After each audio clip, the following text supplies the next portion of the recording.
প্রথম হলো মানুষ দীর্ঘদিন ভোট দেয়নি, মানুষের সরকার ছিল না, রাষ্ট্র পরিচালনায় মানুষের সম্পৃক্তি ছিল না এবং মানুষ তার মালিকানা হারিয়ে ফেলেছিল রাষ্ট্রের উপরে।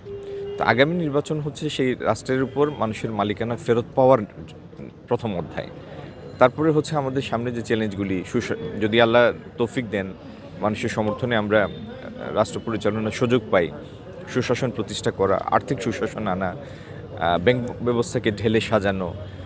বিনিয়োগের জন্য বাংলাদেশকে তৈরি করা, দেশি এবং বিদেশি বিনিয়োগের জন্য, এবং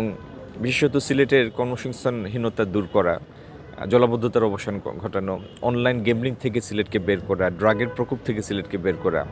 আমাদের শুকনো মৌসুমে সেচের পানির ব্যবস্থা করে এবং জলাবদ্ধতার নিষ্কাশনের ব্যবস্থা করে এই সিলেট জেলাতে প্রায় 8 থেকে 10 লাখ টন বাড়তি শস্য উৎপাদনের ব্যবস্থা করা। অনেকগুলি চ্যালেঞ্জ নিয়ে এবং অনেকগুলি লক্ষ্য নিয়ে আমরা কাজ করছি। যদি আল্লাহ তৌফিক দেন, আমরা যেভাবে মানুষের দ্বারে দ্বারে গিয়েছি, কর্মসূচিগুলি উপস্থাপন করেছি, আমাদের দৃঢ় বিশ্বাস মানুষ বিএনপির বিগত দিনের পারফরমেন্স এবং আমাদের আগামী দিনের পরিকল্পনাকে বিবেচনা করে